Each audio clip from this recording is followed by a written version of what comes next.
There's a quiet truth most people never say out loud. Some connections don't fade. They don't dissolve with time, distance, or silence. They stay because they were real. If he can't forget you, it's not because you were perfect. It's because you were different. You didn't perform. You didn't pretend. You didn't mold yourself to be chosen. You showed up as you were, and that changed something in him. This isn't about ego. It's about impact. Let me tell you why he can't forget you and why you're not like other women. You didn't arrive with noise. You didn't storm into his life demanding space, attention, proof. You didn't make love feel like a test he was constantly failing. Instead, you showed up quietly, fully, honestly. And that alone set you apart. Most people think attraction is built on excitement, the highs, the drama, the unpredictability. They think if emotions aren't intense, then they're not real. But that's a misunderstanding passed down by movies, chaos, and unresolved wounds. Real connection doesn't feel like a roller coaster. It feels like coming home after a long day and finally taking off your shoes. You brought peace, and peace is rare. Think about the world he was already living in: pressure at work, expectations from family, constant comparison, noise everywhere, notifications, deadlines, opinions, demands. Most relationships add to that weight. They become another place where he has to perform, explain himself, defend himself, or walk on eggshells. He was used to emotional tension being mistaken for passion. Then there was you. You didn't interrogate his silence. You understood that sometimes quiet isn't distance, it's processing. You didn't assume the worst when he needed space. You didn't turn every pause into a problem. Where others filled the air with accusations, you offered understanding. Where others reacted, you responded. And his nervous system noticed. This isn't poetry, it's biology. Studies in psychology show that humans form the deepest bonds with people who make them feel emotionally safe. When someone lowers your stress instead of raising it, the brain releases oxytocin, the same chemical linked to trust and long-term attachment. His body learned something with you: calm. You didn't spike his anxiety, you regulated it. After difficult days, you didn't demand energy he didn't have. You didn't say, "Why are you like this?" You said, "I get it." Sometimes you didn't even say anything at all. You sat beside him, present, solid, not trying to fix, not trying to be impressive, just there. That kind of presence is unforgettable because it's so uncommon. You didn't confuse love with chaos. You didn't believe that jealousy was proof of care or that arguments were necessary to feel close. You didn't manufacture problems just to feel important. You trusted the connection enough to let it breathe. That trust did something to him. It taught him what it feels like to be accepted without tension, to be wanted without pressure, to exist without constantly managing someone else's emotions. With you, he didn't feel like he was stepping into another battlefield. He felt like he could finally rest, and rest is addictive. People underestimate how deeply exhaustion shapes attraction. When someone has spent years emotionally overstimulated by conflict, unpredictability, or emotional volatility, peace doesn't just feel good. It feels shocking. It feels unfamiliar. Sometimes it even feels uncomfortable at first. But once the body recognizes it, it doesn't let go easily. You became that contrast. He noticed it in small moments, conversations that didn't spiral, disagreements that didn't turn into wars, days where nothing dramatic happened, yet everything felt solid. There was no emotional hangover after spending time with you. No need to recover, no lingering tension. He slept better. He breathed easier. That wasn't accidental. You knew that love doesn't need to be loud to be deep. You understood that consistency builds trust more than intensity ever could. While others tried to secure attachment through control or fear, you offered stability, and stability creates memory. There's a reason soldiers remember the quiet moments between battles more than the explosions. There's a reason people miss calm relationships more than toxic ones, even if they don't admit it out loud. The nervous system doesn't lie. With you, his guard dropped. Not because you demanded vulnerability, but because you made it safe. You didn't weaponize his honesty. You didn't store his weaknesses for future arguments. When he opened up, you held it carefully. And once someone learns that their truth won't be punished, they start associating you with relief. That relief stays long after you're gone. You didn't create peace by being passive. That's important. Peace isn't silence at the cost of self. Peace is emotional maturity. It's knowing when to speak and when to let things pass. It's choosing understanding over escalation. It's strength, not submission. You had boundaries. You had standards. But you didn't enforce them with threats or manipulation. You enforced them with calm clarity. No yelling, no emotional chaos, just self-respect. That kind of calm authority leaves an imprint. Because most people only experience boundaries through anger. You showed him boundaries can exist without hostility, that disagreements don't have to feel unsafe, that love doesn't require emotional turbulence to be real. And when he looks back, that's what he remembers, not just how you looked, not just what you said, but how he felt inside his own body when he was with you. Grounded, steady, clear. Life didn't feel heavier with you. It felt manageable. That's why even now your absence is loud, because after experiencing peace, chaos becomes obvious. After knowing calm, noise feels unbearable. Every argument that escalates too fast, every emotional demand that feels draining, every situation that requires him to be on edge, his mind compares it to you. Not consciously at first, it happens in the background. A tightening in the chest, a sense of fatigue. A quiet thought he can't quite name. This didn't feel like this before. That's you. You reset his baseline. And here's the part most people don't understand. Peace doesn't beg to be remembered. It simply is. It doesn't announce itself. It doesn't fight for attention. It doesn't leave scars, but it leaves standards. You didn't try to be unforgettable. You didn't need to. You trusted who you were. You trusted that being emotionally grounded was enough. And it was. Because in a world addicted to chaos, the one who brings peace becomes irreplaceable, even if he never says it, even if he never reaches out, even if life moves on, his nervous system remembers, and it always will. You didn't look at him, see a list of flaws that needed correction. You didn't approach him like a project waiting to be upgraded or a problem waiting to be solved. You met him where he was, not where he could be if he changed. And that alone separated you from almost everyone else who had ever come close to him. Most people say they want honesty, but what they really want is improvement on their terms. They listen just long enough to respond with advice, solutions, or subtle disappointment. They love conditionally even when they don't realize it. If you grow, if you heal, if you become what I imagine, then I'll stay. That kind of love always comes with tension because it's never about the present moment. It's about potential. You didn't do that. You listened without interrupting his story with instructions. When he spoke about his doubts, you didn't rush to correct his thinking. When he admitted fear, you didn't shame it or try to talk him out of it. You let him exist in his truth without immediately trying to polish it into something more acceptable. That kind of presence is rare because it requires emotional strength. It's easy to give advice. It's harder to hold space. Holding space means trusting that another person is capable of navigating their own life.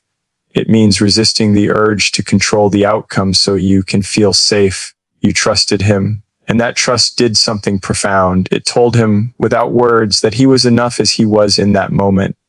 Not perfect, not finished, but enough. For many people, that's something they've never experienced. They've only ever been loved for what they provide, how they perform, or how closely they match someone else's expectations. With you, he didn't feel measured. He noticed it in the way conversations unfolded. He could talk about his past without being analyzed. He could admit mistakes without being judged. He could express uncertainty without being treated like he was broken. You didn't make him feel like he had to defend himself or explain every choice. Psychology calls this unconditional positive regard. It's a concept rooted in decades of research, showing that people grow more when they feel accepted, not pressured. When someone feels safe from criticism, they become more honest. When they feel seen instead of managed, they open up. You gave him that environment. And something else happened because of it. When people stop feeling managed, they start self-reflecting naturally. Without being pushed, he began to think more deeply. Not because you told him to change, but because your acceptance made him want to understand himself better. Growth that comes from safety is sustainable. Growth that comes from pressure is temporary. You didn't rob him of his autonomy. You respected it. Most people don't realize how exhausting it is to be constantly proved. To feel like love is contingent on becoming someone else. Over time, that erodes self-worth. It creates resentment. It makes people shut down or rebel. You avoided all of that simply by allowing him to be human. When he was quiet, you didn't fill the silence with expectations. When he struggled, you didn't frame it as weakness. You understood that being human is complicated, that healing isn't linear, that strength doesn't always look confident. And because you didn't rush him, he felt less rushed by life. He could breathe around you. He didn't have to perform masculinity or competence every second. He didn't have to prove he had everything figured out. You didn't fall in love with an image. You connected with the person behind it. That connection reached deeper than attraction. Think about how rare it is to feel truly seen without being evaluated. Most people are constantly scanning for approval or rejection. They're adjusting themselves mid-conversation. With you, he didn't have to do that. You weren't keeping score. You weren't waiting for him to fail or succeed. You were simply present. That presence stayed with him. Even now, when he meets people who listen only to respond, he feels the difference. When someone turns his vulnerability into a debate or a lesson, something in him pulls back. Not dramatically, quietly, because he's felt what real understanding feels like, and everything else feels hollow by comparison. You didn't mistake love for control. You understood that loving someone doesn't mean steering their life. It means walking beside them while they steer it themselves. That respect created equality. He didn't feel beneath you or above you. He felt alongside you. That's powerful. Because when someone is allowed to be themselves without correction, they start correcting themselves in healthy ways. They become more accountable, not less. They take ownership of their choices, not because they're forced to, but because they feel safe enough to face them. You didn't shame his past. You didn't demand a different version of him. You acknowledged where he'd been without using it against him. And that allowed him to look at himself honestly instead of defensively. Defensiveness blocks intimacy. You removed it. You also didn't confuse patience with passivity. You knew your values. You knew your limits. But you communicated them without turning them into ultimatums. You let your standards speak through consistency, not pressure. That taught him something deeper than words ever could. It taught him that love doesn't need to control to be secure. And once someone experiences that, they can't forget it. Because even if the relationship ends, the memory of being accepted without condition doesn't disappear. It becomes a reference point, a moment in time when they felt fully seen and still chosen. That memory lingers, especially when future connections feel transactional or demanding. He remembers that you didn't try to fix him because you didn't see him as broken. You saw him as someone growing in his own time, in his own way. That kind of respect leaves a mark no argument or grand gesture ever could. It changes how someone views themselves. And when someone helps you feel more whole without trying to reshape you, you don't forget them. Not ever. You didn't disappear into him. You didn't shrink your world to fit inside his. You didn't abandon your rhythm, your dreams, your friendships just to prove loyalty. And without ever announcing it, That choice spoke louder than anything you could have said. You had a life before he arrived, a direction, a sense of self that wasn't waiting to be completed. And when he stepped into your world, he felt that immediately, not as distance, not as rejection, but as strength. Most people think love means merging completely, losing edges, dissolving identity. They think devotion looks like availability at all times, instant replies, constant reassurance. They confuse attachment with closeness. But what they don't realize is that when someone gives up their entire life for another person, it doesn't feel romantic for long. It feels heavy. It feels like responsibility. It feels like pressure. You didn't do that. You showed him what it looks like to choose someone, not cling to them. You had passions that existed whether he was watching or not, work that mattered to you, goals that didn't pause when plans changed, people who knew you long before he did and would know you long after. Your happiness wasn't dependent on his presence. And that made your presence powerful, because when you were with him, it was intentional. You weren't there because you had nowhere else to be. You were there because you wanted to be. That difference changes everything. It turns time together into something meaningful instead of expected. He felt it when you didn't panic over delays, when you didn't spiral if a message went unanswered, when you didn't read rejection into every small shift. You trusted your own life enough not to collapse when attention wasn't immediate. That kind of security is magnetic. Psychology has a name for its self-differentiation. It describes the ability to stay emotionally connected while maintaining a strong sense of self. People with this trait don't lose themselves in relationships, and because of that, they're experienced as more attractive, more grounded, more stable. They don't demand validation constantly because they already have it internally. You live that without trying. You didn't weaponize independence. You didn't play games or pretend not to care. You cared deeply, but you also knew that love isn't supposed to consume your identity. You didn't hand him the responsibility of your happiness.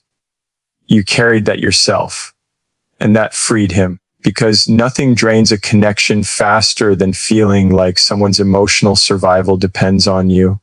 Even the most loving people eventually feel trapped by that weight. You never placed it on him. You allowed the relationship to add to your life, not replace it. He noticed how you talked about your goals with excitement, not apology. How you made plans without asking for permission. How you didn't cancel your entire life when his schedule shifted. You adapted, but you didn't erase yourself. That sent a quiet message: I value myself.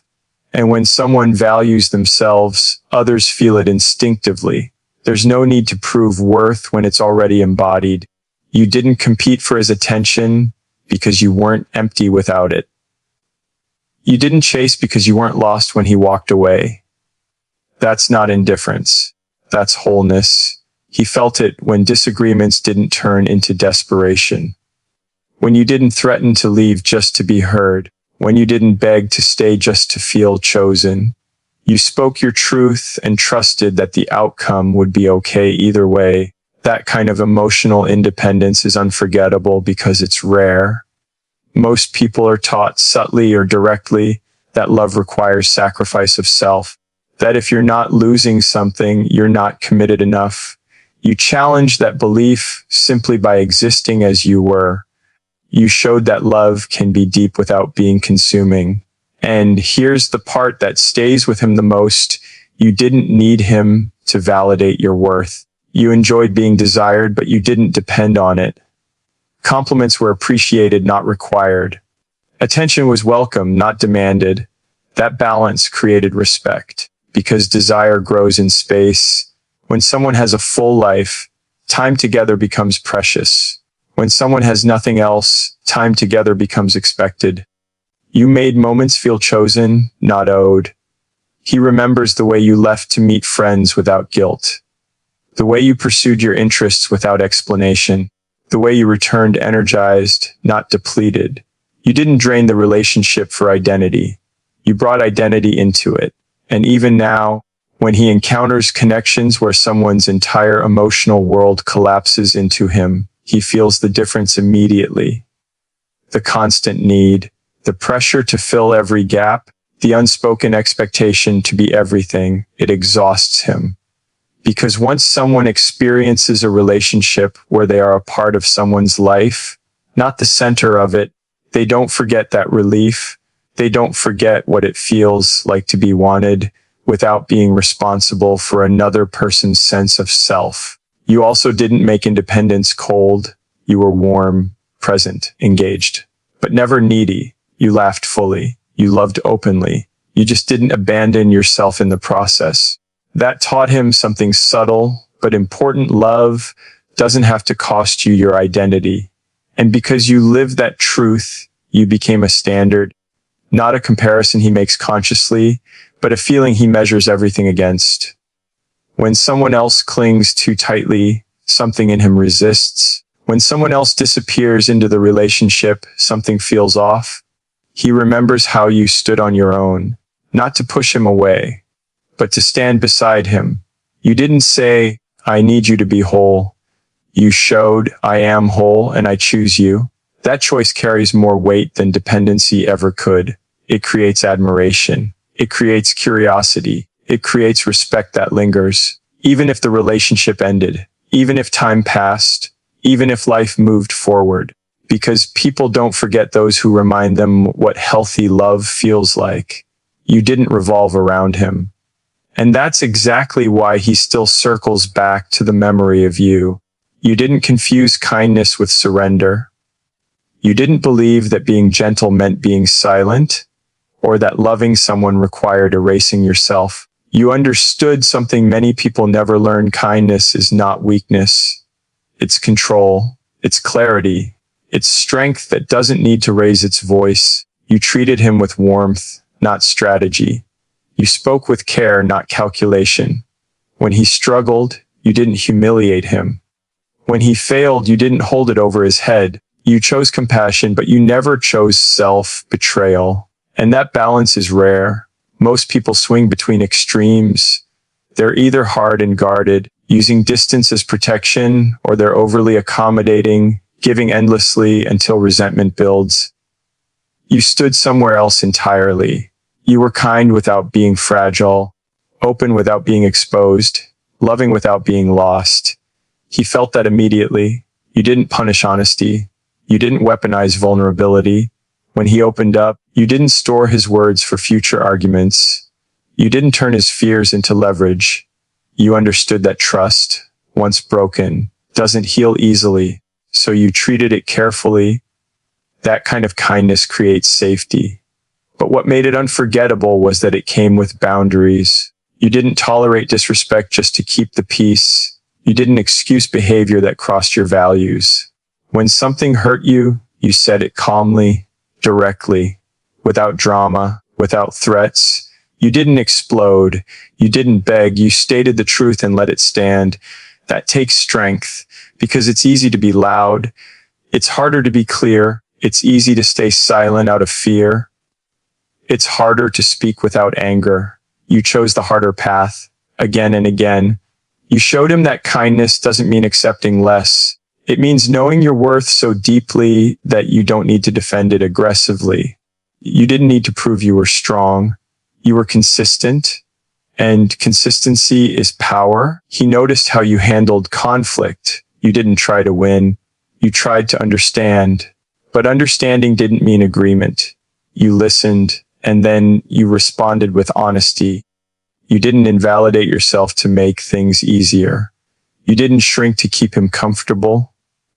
That taught him something important. Strength doesn't always look sharp. Sometimes it looks steady. Research in emotional intelligence shows that people who communicate assertively, calm, direct, respectful, are perceived as more confident and more trustworthy than those who rely on aggression or submission. You lived that. You didn't quote it. You embodied it. You didn't use kindness as a bargaining chip. You didn't say, "Look how much I've done for you."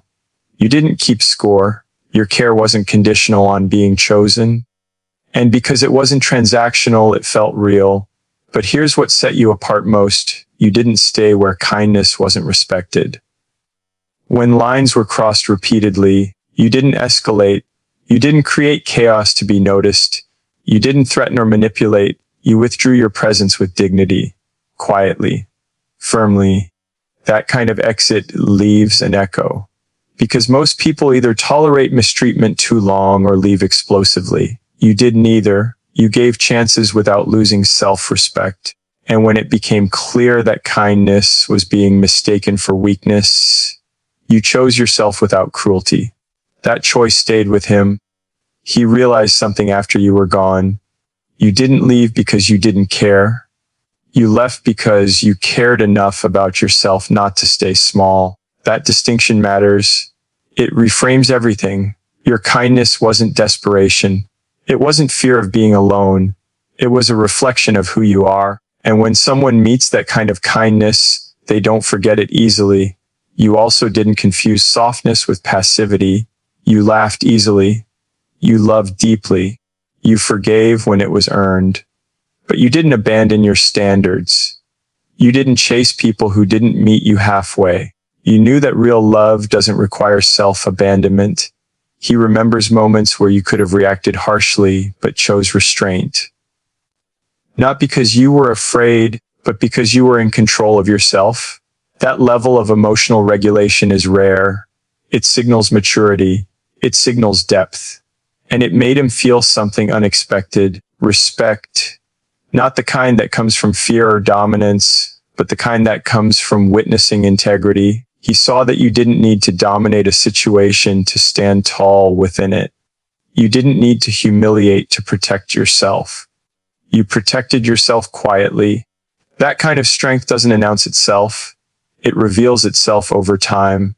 In how someone handles disappointment, in how they respond to inconsistency, in how they leave when staying would cost them too much. You taught him, without lecturing, that kindness can coexist with self-respect. That compassion doesn't mean tolerance of harm. That being loving doesn't mean being available at all costs. And now, when he encounters people who confuse aggression with confidence, it feels hollow. When someone is overly accommodating, it feels unstable because he's seen what balance looks like. He's seen you. You didn't demand respect. You embodied it. And that's why it lingered. Because people don't forget those who show them a healthier way to be treated and to treat others. You were kind, genuinely, consistently, but you were never weak. And that truth reshaped how he understands strength. You didn't leave in a storm. You didn't burn the bridge on your way out just to prove how deeply you were hurt. You didn't need chaos to validate your pain. When the moment came, you chose something quieter, something far more powerful. You chose dignity. You didn't chase answers that were already being shown to you through actions. You didn't demand explanations that would only reopen wounds. You recognized the moment when staying would cost you your self-respect, and you honored that boundary without making a spectacle of it. That takes strength most people don't have. Because leaving with dignity means accepting uncertainty. It means walking away without guarantees. It means resisting the urge to be understood at all costs. Most people stay longer than they should because they want one last conversation, one last apology, one last moment of clarity. You understood something deeper. Closure doesn't come from another person. It comes from self-respect. So you left. You didn't announce your departure to the world. You didn't post explanations or turn pain into performance. You didn't seek sympathy to soothe the ache. You handled it privately, carefully, like something sacred. Because your emotions weren't entertainment, they were yours. That restraint changed everything. He expected anger, accusations, a breakdown, something loud enough to justify his distance. What he didn't expect was calm. He didn't expect you to accept the reality without trying to bargain with it. He didn't expect you to walk away without trying to pull him back. That absence of chaos created a silence he couldn't fill. When you left without attacking his character, he was left alone with his choices.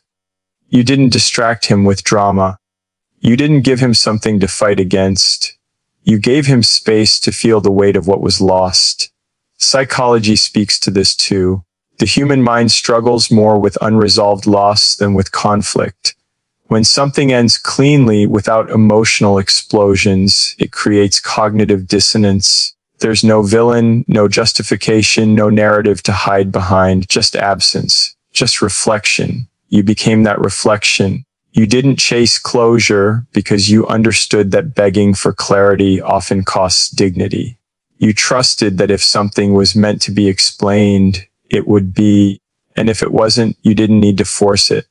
You accepted what his behavior had already told you. That kind of acceptance isn't passive.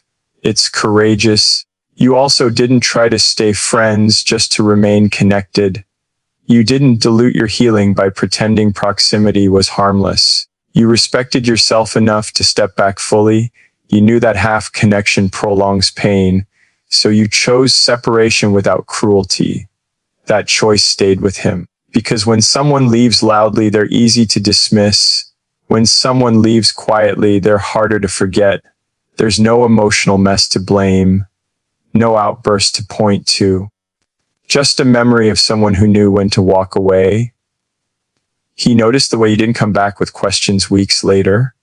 You didn't check in disguised as concern. You didn't reopen doors that had closed. You meant what you did, and consistency after departure is rare.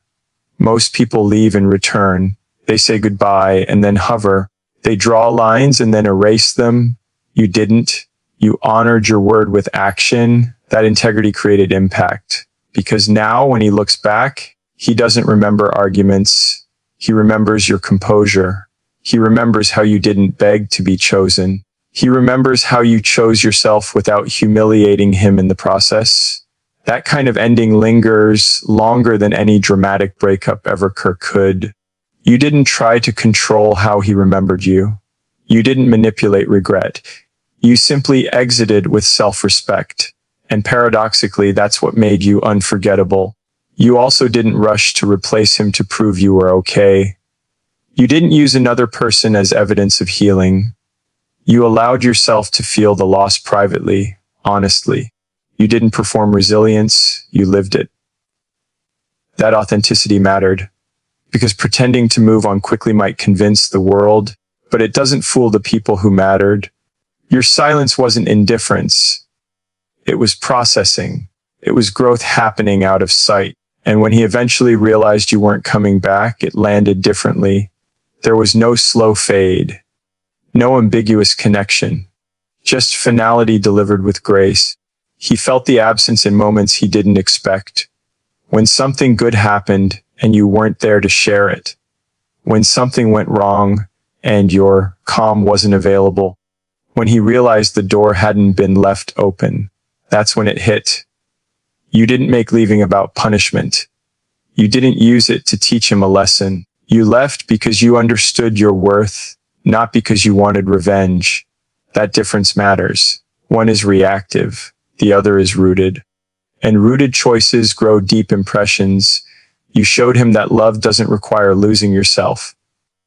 That endings don't need to be violent to be final. That self-respect doesn't need an audience. That lesson stays, even if he never reaches out, even if he never says your name, even if life moves on, because people don't forget those who leave with dignity. They carry them quietly, like a standard they failed to meet, like a moment they wish they had handled differently. You didn't leave loudly, you left right. And that's why the memory of you doesn't fade. He can't forget you because you weren't trying to be unforgettable. You were real, present, grounded. You didn't compete with other women. You existed outside the competition. And that's the truth. People don't remember perfection. They remember authenticity. They remember how you made them feel safe being themselves. They remember peace. They remember dignity. And once someone meets a woman like that, no one else feels the same, not ever.